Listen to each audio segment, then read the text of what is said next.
I'm about to tell you something that I used to only tell coaching clients, and I'm gonna do it for free here on the podcast right now. I think YouTube does have a problem right now with AI, brain rot, whatever you want to call it. This could be one of the things that YouTube should have never done because it's just stirred up too much stuff. You as a creator are probably concerned about this, but the viewer doesn't care. Hey, welcome back to the only podcast that talks in microphones about YouTube. I'm Travis, and I'm here with special guest Rob. How you doing? Hello. Question for you, Travis. Yes. The intro Yes, this time was, what was it? More, we talked to you with microphones through headphones. I can't remember what you said then, but do you create a new one every single week by yourself, or do you have AI to assist you on that? I literally say it the second it comes out of my mouth. I have no idea what I'm going to say until I say it. Ooh. Every day, every episode's new. Have no idea what I'm going to say. But welcome to the podcast. If everyone, if you're new here, we just talk about YouTube. Usually, sometimes candy, but YouTube and how to grow your YouTube channel. I'm Travis, and Rob is the face of the main vidIQ channel. And by the way, speaking of intros, we said in the last episode that we would be over the moon if people want to send us intros that we can use for the beginning part of the podcast. So send us a video that just kind of intros the podcast, and if it's good, we'll use it. Because why not? It could be it could be silly, it could be whatever. Speaking also, Travis, of behind the scenes, you sent me a Slack message recently where you had said curly whirly in your hand. Yes. And you now have a review of said chocolate bar. So funny thing is, I was actually going to mention that in this episode. I did not set this up. Rob thought of this because he remembers what I sent him. So it was last weekend, I think. It was. I was at the mall it was 4th of July, and across the street from where they were doing all the things is a big mall. I went in there, and they had a candy shop, and I was just walking around, and they had different types of candy, but international, like different, like all over the place. It wasn't just like the UK or anything. And I saw a curly whirly, and this is the famed. If you haven't, again, if you're not part of the lore of this podcast, many months ago when we started talking about Cadbury eggs and candy corn, Rob had mentioned that he liked curly whirlies. And I thought this was just the funniest name thing. And I found a curly whirly in the candy store. So I'm like, I'm buying this. It's the only thing I bought. It's literally the only thing I bought. I did not know what to expect, by the way. I couldn't remember what type of chocolate it was, but it was very thin. Yes. Which I was surprised by. And I, you know, because of where I was and what I was doing, I actually had to put it in my pocket for a little while I was walking around, which made it where this is melty. going. Not real nice. So then I'm opening it up, and it does keep. In fairness, even though it was in my pocket for a little while, it didn't completely melt or anything, but it definitely was looser than it was when I bought it. Pretty soft, I imagine. It was very soft, yes. Yeah. And I will just say that because it's caramel in the middle, right? I don't know if it's fudge or caramel. It didn't taste like fudge. Toffee, I don't know. Yeah, I'm terrible when it comes to ingredients, but yeah, it's got like a how would you describe it? Like so it's hard on the outside and then very not liquidy, but that aspect of it, not a fan. Okay. That whole kind of tearing it, I don't really like that anyway. I get that. Yeah, I think that's really what kind of turned. Plus, of course, it was soft and weak. So maybe if it was a little bit, you know, in the refrigerator for a while and a little bit more crisp or something, maybe I would have dug it. But wasn't for me. It wasn't. I didn't even eat the whole thing, which is wild. And so this is from an international candy store in the US, right? Apparently, because we have American candy stores in the UK where you get things like Reese's and Milk Duds. That's one of our things that we miss from Canada. But what I've now learned is that American candy stores and vape shops in the UK are just fronts for laundering money. No, I think so. I mean, I think there's a donut shop. Allegedly, after that statement, but there you go. Well, here's the thing. There's a donut shop down the street from my house that I never see people in. I'm like, how are they still in business? How are they still in business? Anyway. Yeah. All that to say, this is a silly podcast, and I love talking about silly things. Real quick, we're going to hit a couple news notes. Very recently, the very scary, I think Jen and I talked about this a couple weeks ago, monetization update, which really wasn't even an update, came out, but it seemed to stir a big thing in the entire YouTube community, where YouTube said that, you know, they were going to clarify some wording on AI or just videos in general, right? It wasn't even that. It was repetitious content. Repetitious content. They never used AI at any point. But it's like what is it, that thing called, you know, when one person says something and then someone else, like telephone or whatever they call that. Yep. Where one person says something, by the time you saw the news articles, it's like people who don't use their voice aren't going to get paid. AI videos are going to be demonetized. Like all these things were said by people covering it that weren't ever said by YouTube. So clear up everything, Rob. What's going on? So the update essentially is they've changed their repetitious content policy to inauthentic content. Maybe that's what led people down the AI is getting banned garden path. And in the section on the monetization policy, which has been there for years, there are changes to, I think, one sentence. I think another section has gone from bold font to regular font, and they removed the word mindless content from one of the bullet points. And that is pretty much it. So as far as I'm concerned, if YouTube are removing something that says mindless content, then I don't think this is a danger for AI content. This sounds like a boon for them. Let's get more mindless AI slop out there. In my judgment and opinion, of course. What's the difference between brain rot and mindless? I don't need a brain for either. I don't think so. So as far as I'm concerned, there's nothing to see here. The TLDR is that I don't think the policies have changed dramatically in any way, shape, or form. I think when we get to the real subtleties, you know, maybe dozens, hundreds of channels may be affected, and they're going to shout about it on social media, and then there'll be another scare. But yeah, you know, YouTube is releasing AI tools. They're using AI tools all of the time to encourage creators to make content. They are far from wanting to scare creators away from using those tools. That's going to lead to demonetization. Yeah, I feel like this is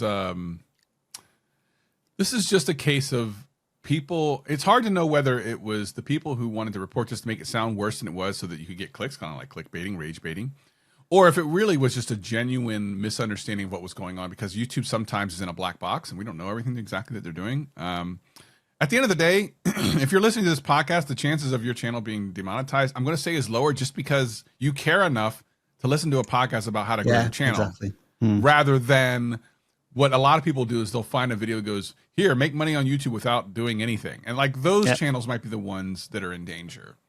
Yeah, but I feel like agree more. Yeah, almost anyone who pays attention to vidIQ, I almost don't feel like you're going to have to worry about it, generally speaking.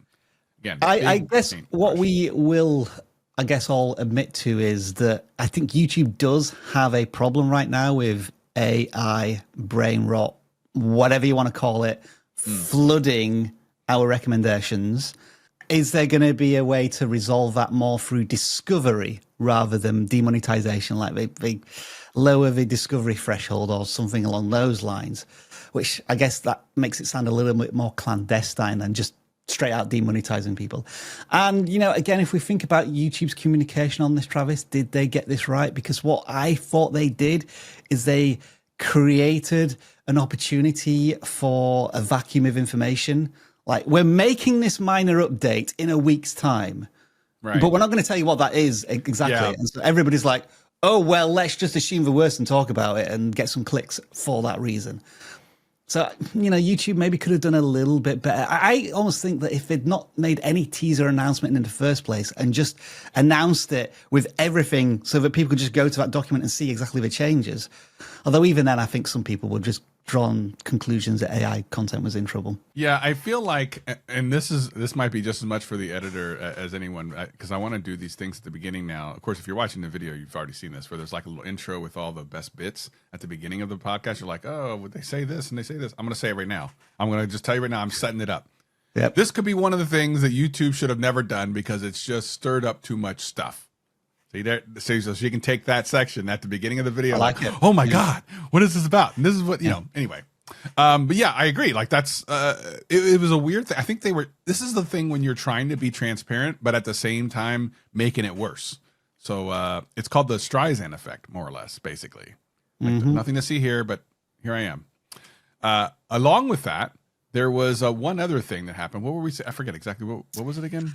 It was the rumor that's now turned into a confirmation that we have thumbnail A/B testing, and now that has been upgraded to title A/B testing. And within the last 24 hours, we are here at vidIQ have been fortunate to gain access to it. And I think that means like two things essentially. First of all, we're going to make a deep dive on it, probably on a podcast and on the channel. And it means that if we're getting it, and full disclosure, we don't really have any special privileges or access to YouTube for us to give them the tools. You know, we are a larger channel, so like we do have, I guess you call it a partner manager, but many channels of our size have that. So we do sometimes get early access to stuff. And I think if it's reached us, then that means it's 100% going to be rolled out to everybody who's eligible, which I think is like advanced features. And like not even monetized, just as long as you've got advanced features, you should be able to do this title and thumbnail testing, I would guess in the next 6 months, you know, by the end of this year. I like this because I think it titles, and I've been a title guy for a long time. I feel like they're just as important as thumbnails in a lot of ways. And perhaps most importantly, the title in conjunction with the thumbnail are really everything. Like you need to have all of that. The content obviously has to be good. We're going to make a large assumption that your content's good. That probably is not a good assumption to make, but we're just going to assume that you're making good content if you're listening to the podcast. So the title, the packaging, which is what we call it, the title and thumbnail are so important. And to be able to change different things and have YouTube test them, I think is a good thing. Of course, there's going to be people out there that'll say, oh, it doesn't work. And same thing they'll say with, you know, the thumbnail A/B test tool, which, you know, depending on how it's implemented, could not be a great thing, but at least it does something that a lot of advanced users were doing anyway and does it for them automatically. Because I would do this all the time. I change title quite often on things. Because you got to remember, when you first release a video, think about the stages of a video release. The very first 24, 48 hours or so, it's being shown mostly to people that have seen your channel before, right? Like people who are familiar with you. So you can use a more familiar type title thumbnail combination to get those people to click. After that point, it's going out to people who maybe have never seen you before. And now you've got to be competitive with everything else that's on their homepage or everything else is in the up next. And that might look a little different. That might be more clickbaity. That might be more wide ranging colors on the thumbnail. That might be more kind of over the top, depending on your niche, right? It could be all these things. So I feel like this is good because you'll be able to test it in the beginning and then test it later on, which is what you really should be using these tools, how you should be using these tools. Yeah. I agree with you, Travis, in the sense that the thumbnail is typically what stops you scrolling. But in my, you know, user experience on YouTube, it's usually the title that convinces me to actually click. Now, that's what gives me the context, that creates the intrigue, so on and so forth. So, as you said, the ability to maybe have 3 different titles, like one might be a control test, what you typically use. Another one might be the opposite of a controls test. So maybe that's very SEO heavy, or it's very emotively heavy, like very emotionally triggering. And then you could just have one wild card as well, just to try something new. That might be an interesting test. And to give you like the basic rundown, you can test either just different thumbnails, the title stays the same, or just different titles and the thumbnail stays the same, or you can have a different thumbnail and title on all of your tests up to a maximum of 3, and it still measures by watch time, not click-through rates. I think that's a whole other discussion. We'll continue to argue that whether that's right or not, but I think that's what YouTube's sticking with. I think to me, it feels like YouTube uses watch time because it's a bit more of a muddy metric that they can hide behind as opposed to click-through rate, which is very definite one, you know, as a number, in my opinion.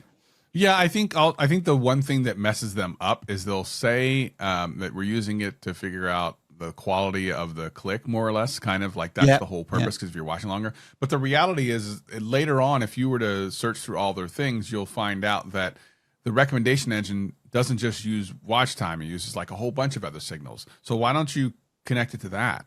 Why can't it be connected to the recommendation engine, and whatever is being recommended more, use that thumbnail title? Like that, to me, is more important. I guess the question there is, how do you quantify that to the creator? Not my problem. A score or a percentage? Not all right. Fair enough. I don't care. Just tell me the thumbnail. Tell me which one are you going to give more impressions to? That's all I need to know. All right. I don't need the other shenanigans. Just tell me that. That's what we all want. And people are going to say we want more views, but really that's more about people clicking. The only thing YouTube can give you is impressions. They can't give you views. They can give you impressions. People will click. Fair. So give me more impressions. Fair. All right. So as I said at the beginning, you can send us an intro if you want to do an intro for the show, a video intro. You send it to theboost@vidIQ.com. Email us theboost@vidIQ.com. And also we're doing a little contest where Jen and I are going in the studio in a couple weeks. And we would love for you to use our script maker here at vidIQ. And we have a couple of submissions already, which I can't wait to read, where you will use the script maker to make a skit for Jen and I. I think I saw one of them. I think it's something. I haven't read the script yet, but I saw the subject line. I think it has something to do with candy. So we're super excited about this. So nice. If you want to use our script maker, so you go to vidIQ.com, you sign in, and you go to create, and there's a script maker. And I've talked about this on a previous episode. I love it. I think it's amazing. Send us a script that Jen and I can read when we're in person. But as always, we have text messages and emails, and today we're going to go over some emails, and that is at theboost@vidIQ.com. We have a couple that we're going to talk to today, and the first one comes from Mark. Mark says, hey, Jen and Travis, or in this particular case, we want to say Rob. Yo. Please help me understand this. The screenshot below shows the same outlier short. Sorry, Jen. Posted in That's why she's not here. She saw this question and just didn't turn up. I know, right? Posted in early March of 2025 before YouTube updated their view count strategy. While I'm more than grateful for the initial success of this short, the overall count seemed wildly exaggerated after the update. I have a few other outliers this is happening to as well, though not as really dramatic as the examples below. Do you feel this is a misrepresentation of the value of a video to the YouTube viewer? At first, I thought YouTube had been combining the old shown in feed metric, but I have no idea now. To put this in some context, I'm a small creator. My channel consists of silly Lego builds. Most of my videos are 6.9 seconds in length. I do this so YouTube rounds it up to 7 seconds. That seems to be my sweet spot, but that's another story. I'm in the US with more than half of my audience spread out in other countries. At any rate, I realize this letter feels a little braggy, but we must celebrate each other's victories. So what he's showing is within the first, however many days, 3 million views on both. But the views are 18 million views versus the engaged views of 11 million views. Ironically, Dan and I talked about this exact metric in the last episode, and that we believe that the only reason YouTube did this at all was because of TikTok. And that it's easy when you can say to people that you can get more views on YouTube for your shorts, regardless of how they're counted, than you can at TikTok. Where do you think creators are going to go? It's a give me more views answer, really, isn't it? I think in a lot of ways, this almost is closer to being impressions now. The regular view number is like impressions, and then the engaged views are the actual like views. This is a long question, and I'm trying to remember what the actual question is. A misrepresentation of value of view. I guess to all of us who've been making short form content for the last 4 or 5 years, and all of a sudden YouTube flicks a switch, then the answer is yes, in one sense. However, this is a completely level playing field. It's not just impacted you and no one else. Everybody is now having to deal with these new view counts. And somewhat unfortunately, from one perspective, this doesn't impact how much you get paid because you're still paid based on engaged views. So that's a bit of a learning curve for creators. I have to be just kind of blunt and honest because I can't think of a more nuanced answer to this, Mark, but like you're worrying about the wrong metric. I think focusing on like your average view duration and making sure that your content is shared out is the far more important thing. And I will be thinking more about, is the value of a view misrepresented now? I'll be thinking more about how can I replicate this success? How can I get another 11 million engaged people to watch my next shot? Yeah, it is. I forget every single, we do shorts now on the podcast channel, and I haven't done shorts in many months.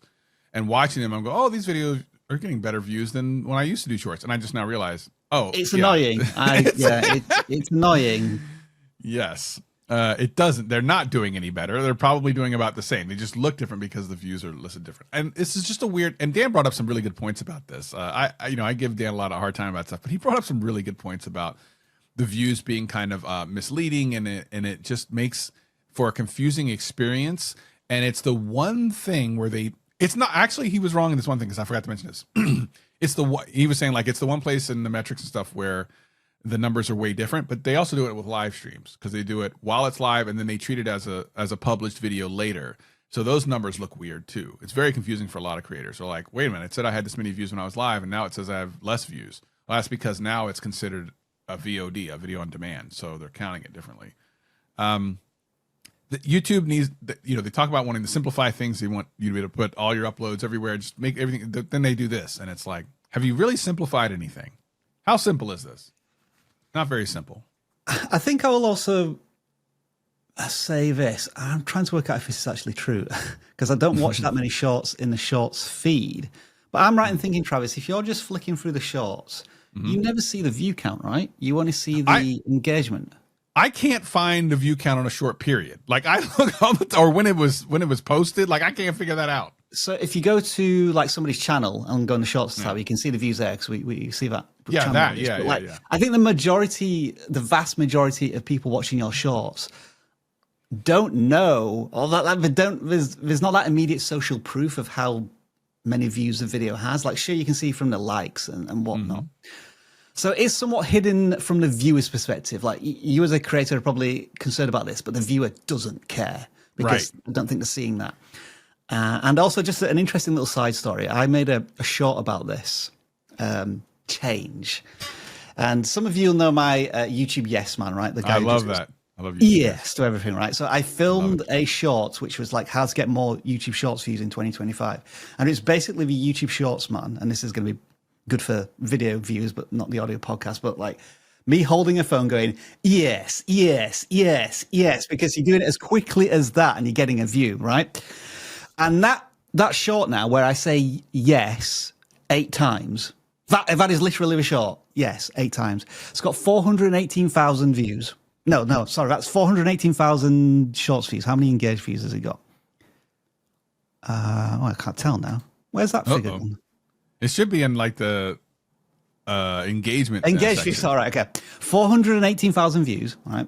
186,000 engaged views, right? So it's less than half. Sure. But the hilarious thing is because I titled it How to Get More YouTube Shorts Views, it's ranking at the top of YouTube search for that term, for shorts. That's hilarious. So now I'm getting like 600 views an hour on a video which literally says yes 8 times and then just loops over.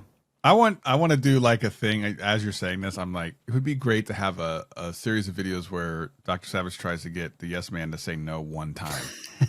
And it's just a challenge of like, and it just gets, oh my God, like Strong Bad. If you ever used to watch Homestar Runner. Anyway, all that to say, don't worry about it. Make better content. All right. So next. Or make the same content. If you're getting 11 million views, I'll take that. That's true. That's actually not a bad thing. Next one comes from Ivan. Again, the boost at vidIQ.com. These Hello, questions Jen are Krebs. enormous. Here's the look. really Wait until you research. see later on. There's one I had to cut down, and so I had to cut it so many ways just to get it in there. Right. Hello, Jen and Travis. How goes it? Now, here's something interesting, Rob. I watch a lot of British television. Yeah. I know it's just kind of weird to say, but I love the show Can't Pay, Will Take It Away. And then also there's another one that's about like evicting people and stuff, which is really interesting. I love that stuff. And one of the things you'll hear some of the people say, and again, I've watched British comedy and stuff for years, British shows for years, but I hear them say this one phrase I had never really heard before I started watching the show. And that's when you come up to someone, they'll say, all right, are you? Or no, what do they say? How you, not, it's not like how you, like we would say how you doing. But they're like, you're all right? Or something like that. You all like, right? You're right. Yeah. And it's like you're actually like telling them what they're supposed to say as part of the greeting. You're all right. So how goes it is American, but Okay. like you all right? And I'm like why are they saying that? I'm like, no, you're kicking me out of my house. So even my response to you is, how goes what? How goes what exactly? Oh man. All right. With the recent cancellation and small possibility of the resurrection of the game Hytale, a very popular upcoming Minecraft-like game that I planned on creating a new channel for, it has brought a few questions to mind. Hytale has had millions of people super excited for its release for years, meaning that if the game were to release, there would be a great flood of creators all joining in to cover the game, including many very popular, well-known creators with millions of subscribers already. Yeah. In a case like this, assuming this game or niche sticks around for a long while, What would be the best way for a smaller creator to stand out amongst the rush? I have almost 3K subs on my Minecraft channel. A few good of them are interested in what I would do in Hightail. However, even if I can get all those subs over, I doubt it would be enough to stand out amongst the overpopulation. It is estimated that I only have 1% chance of encountering this situation. First of all, who estimated that? I just want to... What? But I'm curious to know what the best plan of action would be to stand up in sudden popularity like this. Thanks for taking the time. Have a great candy corn-filled day. I like this question because I've seen a couple of channels that have established primary channels, and then something new is coming out that they're interested in, and they start a new channel. They want to kind of get in early on, and it is possible to break through early in on a topic that's big, especially if you know it's going to be big. And you know, Ivan says here that he knows this game's going to be big. Now, first of all, if it's going to get canceled, that would be terrible. But knowing that in advance, for me, I'm saying the strategy early on is, what are the videos that people who will be new to that game will want to know immediately? Make those first. That's how you stand out, because a lot of them are going to be news related stuff, which is fine. And you can do that. And you maybe should do that. But then you're going to want to answer all the questions that any new player is going to want to know about this game and why they should want to play it. And I think some of the bigger channels may not necessarily do that right off the bat until the game is released. And maybe not even then, because they'll be doing like news stuff and like watch me play and stuff. But if you're trying to just get in there, I'm answering every single question a new player would want to know. What would you do, Rob? Yeah, I agree. I guess there's a certain element of hedging your bets. Is it worth my time to invest all of this content in something that may never get released? And I think ultimately you've got to answer that question first. If the answer is yes, then you have to treat it like this. Yeah, those big creators are going to steamroll the trending aspect of this when it gets released. But you're going to be there for the long-term gamers, you know, quote unquote, forever. You know, you're not going to abandon them once the trend has gone. You're going to be, as you said, Travis, giving them all of the right tips, advice, update, not only during the craze when it's most popular, but also beforehand and afterwards, when there are still probably, you say millions, maybe there's still hundreds of thousands of people playing this game once the initial craze has died down. So I think absolutely, if you know there's a chance that this is going to go big, then you want to establish yourself as one of the authorities in that space. And, you know, who knows, you may find that these big creators are kind of referencing your stuff because, like, you know all of these things before anyone else, and there's almost maybe that collaborative opportunity or something, you know, that big break that comes along from it. But it goes back to that question, doesn't it? If there's only a 1% chance of it happening, I don't know, it's a big risk to take.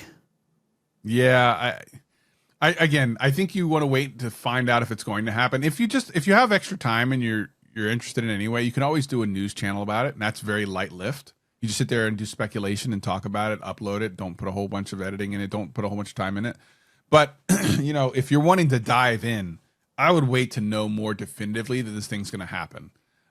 Because like you said, it may or may not happen. And if it doesn't, that's a bummer. But if it does, just do those things, and I'm sure you'll do well. Ivan's been around for a while. Next email, again, theboost@vidIQ.com is where you can send your question. Hi, Jen and Travis. First of all, I want to just start off and say that Jen spells her name with 2 N's. And this actually makes sense because it's Jennifer, right? It's 2 N's when you type Jennifer. And I only really realized this very recently that, well, yeah, if you shorten the name Jennifer, wouldn't it be 2 N's rather than the one? Like, how much are you trying to shorten the name, I guess? It's interesting. Like Travis is Trav, T-R-A-V. I mean, no one calls me that, but hi, Travis and Jen. Love your sound and entertaining YouTube advice.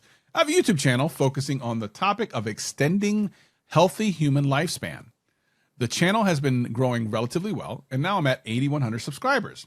The bulk of these subscribers came from videos I made that highlight the longevity protocols, primarily types of exercise, diet, sleep, supplements, some individuals follow to become healthier and age slower. From what I can tell, most of my current audience is interested in supplements, a quick fix, and cutting-edge experimental medications therapies to extend their healthy lifespans. Over the last 2 to 3 months, I've been interviewing some of the individuals on the channel, but some of those videos are not even getting very many views, under 1,000.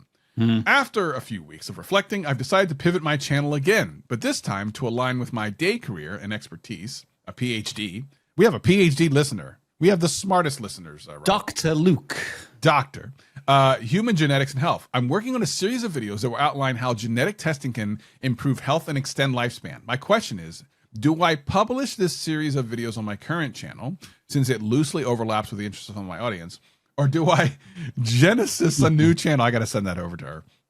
I've heard the latter advice multiple times for people in similar situations to me, most recently Callaway. So we did a recent podcast about pivoting, and it seemed to really connect with people. We got a fair number of emails. We're not going through all of those today, but we've gotten some that might show up in the studio questions later. It's been very intriguing for people. They've really felt connected to that because they have a subject that they started their YouTube channel with, and either they are not as interested anymore, or they see popularity in something else they're interested in. And then the question is like, new channel or pivot? And this is kind of what this person is asking. Let's be real, Rob, for a second. When it comes to people like I've been on a weight loss journey for the last couple of months. I've lost a significant amount of weight, but when I first started it, the initial question was, all right, what do I got to do for Ozempic? Right? Because it's the quick and easy. Everyone was doing it. Works out. When I found out that it didn't do what I thought it would do, I just did it the natural hard way. But most people don't want to do that. That's why when he says that most of his subscribers come from what do they say? Highlighted the longevity primary types of exercise, sleep, diet, supplements. Supplements, sleep are easy things to do. So it's unsurprising to me that people are watching and subscribing for that because they want the easy thing. So now he's saying he wants to switch over to how genetic testing can improve health and extend lifespan. That feels like a different listenership. What do you think? Yeah, there's a light bulb moment there. Like, I think what you've described there, their current audience are seeking a solution. They just want an answer to something as quickly and as cheaply as possible. Yes. Whereas what they're describing, the genesis of their new idea, sounds more academic and educational. And for people who maybe want to learn about this for their own education, like maybe they don't necessarily need that solution, but they have the other motives for wanting to learn about the genetic testing and the weight loss. So I think it's almost similar to the interviews, because I mentioned that I did some interviews and they didn't really get any results either. And again, maybe it's the audience to listen to these people have a 40-minute chat, and it's like, yeah, this is all very good, but like, how do I get Ozempic? Like that question. TLDR, please. TLDR, please. So I think, are we in alignment here that this sounds more like a new channel rather than a pivot? Unless you're deciding that you are not going to cover that previous content on the channel. Maybe if you are doing a permanent pivot, it might be worth trying to pull some of that audience with you. But it sounds new channelish to me without knowing more about the specifics of a topic and the content. I'm going to do another one of those clips for the editor, help her out. I'm going to do it right now. I'm about to tell you something that I used to only tell coaching clients, and I'm going to do it for free here on the podcast right now on how you can figure this all out. See, that was a pretty good clip, right? But I actually am going to do that. So it's not like just clickbait. I'm actually going to do that. Actually, it's super simple. It's not like anything over the moon. Think about this. I want you to go to one of the YouTube channels that you like to watch, that you don't watch every video. Not because some people, you'll subscribe to the channel where you'll watch every single video, but there's some channels that you'll watch most of the videos, not all of them, right? And then I want you to go back and look at the videos that you didn't watch and ask yourself, why didn't you watch them? And compare that to why you did watch all the other videos. And it's the same exact equation for any of the viewers for your content. It's the same thing.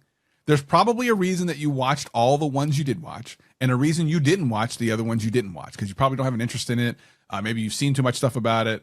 Maybe it just doesn't align with everything that's on that channel. It's the same thing. That's exactly how you figure out your channel. That's exactly how you do it. It's so simple to think of it that way. But one of the things I've noticed with creators is it's easy for us to get in a creator mindset and completely forget about the viewer mindset, which is literally everything. As soon as you figure out the viewer mindset, you can have a successful channel, period, end of story. So little bit of, the thing is, Rob, what I've noticed about like all these, I've coached channels that have millions of subscribers and blown their minds with simple little things like that, because it's really just that simple. And I've noticed that over time, to be a good like YouTube a person that can help people grow their YouTube channels isn't so much about knowing how many click-through rates you get and the metric. It's not so much that. It's about understanding what humans like and what they do and what they'll do next. That's where you actually get all that stuff. I think that's really important to say. What is the viewer going to watch next? That's it. If you figure that out, then it doesn't matter what type of content you make. You're going to grow very rapidly. Yeah. Last question, and remember what I said earlier that some of these, I need to like, I never put a limit on how long an email message is because I like getting emails, but when I put them into these little things that you can see on the YouTube channel, I have to crunch them. So this one I had to edit and crunch, and I don't know, it's kind of big. Anyway, let me read it. Greetings, Jen and Travis, from this 72-year-old retired engineering and IT manager who jumped into the YouTube world almost exactly a year ago. I just finished listening to your pivot versus quitting podcast, see, like I was saying, which I thoroughly enjoyed, just like all of your podcasts. Of course you do, because you're an intelligent PhD like everyone else. We have only PhDs that listen to this podcast. But this one was such perfect timing for me. A little background. For the last 15 years, I've helped friends and many seniors with their tech issues and really enjoyed doing that. So I created my YouTube channel to share my knowledge, my tech knowledge with others, helping others shed the fear of using tech and help them enjoy the benefits that tech can offer. The good news, I monetized in about 5 months with 1,300 subscribers, 120,000 views, and 12,000 watch hours. Wow, 12,000. That's massive. That's a lot. Like usually when somebody has like 1,300 subscribers, they've got like 300 hours of watch time. Right? No. I feel good that this old guy was able to do it in this first year. Now the bad news. Except for one video that went crazy, my channel's been crawling along. Before I finish reading this email, that's 99% of YouTube. Just to be clear, that's not bad news. Just the way it works. Just the way it works. After hearing your podcast today, I'm now wondering if I've made a mistake including my drone videos in with my tech how-tos. A few of the drone videos have gotten more than 500 to 600 views, so I'm thinking I messed up the channel's focus, and consequently, the YouTube algorithm doesn't know who to show my videos to. So should I, A, stop with the drone videos on my channel and refocus on the tech tips niche? B, keep the drone videos, but still refocus on the tech tips aspect? Or C, keep the channel only for tech tips and create a new channel for my drone videos? I believe my tech tip videos will probably be where I'll get the most views and subscribers, but I really enjoy droning and sharing my drone adventures with others. Great question. And your analytics should be able to answer this for you because you can see like where most of your views and subscribers are coming from. And that's pretty much the channel that it becomes. And then the other channel can be the other thing. I think that's what he said, basically, that he thinks that that's what's, that most of his tech videos are the ones that have the views and subscribers. If that's the case, pretty easy to answer. But what do you think of that? It's pretty cool that an older gentleman got out there, like, listen, I'm doing this and has done it. That's what I want to focus on first, actually, that this creates like a very unique proposition to the audience. Like you are a baby boomer who can actually teach fellow baby boomers how to use tech. Because usually, it's the granddad or the grandma, apologies if I'm aging you a little bit, going to their grandson or granddaughter, like, how do I use this iPhone thing here, et cetera, et cetera. So for you to be able to lean into that aspect, if you're not already, I think that's a great opportunity. I've got my head in this topic a little bit because I was making a video about it. And essentially what you're trying to do here is discover more and more buckets that work on your channel, content buckets. And so what you've already done is you've established a content bucket for tech tutorials. Brilliant. Continue to use that as a foundation of your channel. There is nothing wrong with also doing a few droning or drone videos on your channel to test a new content bucket.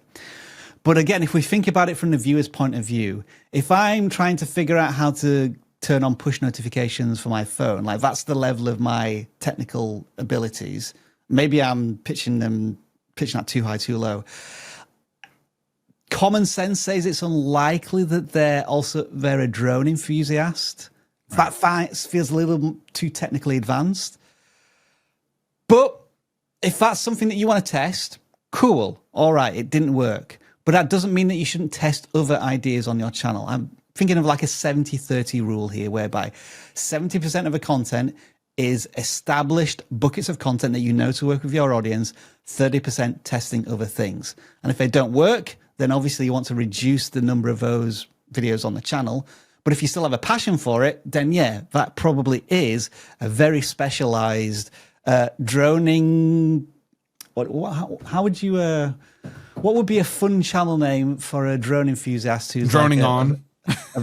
Yeah, like droning on and droning up. Like, you know, I'm 72-year-old who drones in the sky and drones out of my mouth type of thing. These are the drones you're looking for.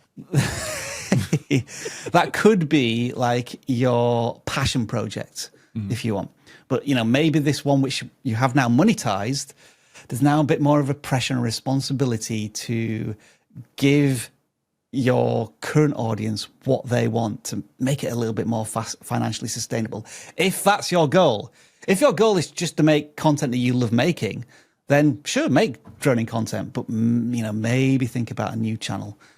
Again, in my humble opinion. I love that. I think you're spot on. I also love, I have a drone. I have several drones actually, but only the one that I use actively. And it's got dust on it right now. So obviously, which one have you got recently? I have two different ones. I have I think it's called the Spark, and then I have the Mini 2. I got the, so I had a Mavic for ages, and then I got the Neo, you know, the really small one. And actually that's really cool because I know you just put it on your palm and like it does very quick things immediately, and like everything else takes a bit of setup. I almost wanted to buy the newest one of those, and I'm like, wait a minute, how often am I even leaving my house? So I can't justify it, but I want it. I made the mistake of getting the VR headset, which like is cool, but it's a complete gimmick. Like you never really use it. I wanted that too. I almost wanted it. Anyway, we could go on forever. Anyway, we are droning at the. Carry on, Travis. We're droning on. All right. Anyway, so we hope that you enjoyed this episode. Obviously, we have tons more. If you're new here, hit that subscribe button. Why not? You've made it this far. I mean, really, you should at this point. It's kind of compulsory. If you're listening to the audio podcast, leave us a 5-star review because it helps us in the podcasting algorithms type things, which kind of exist, but not really. Regardless, we hope that you enjoy your video making day. That's a callback. All right.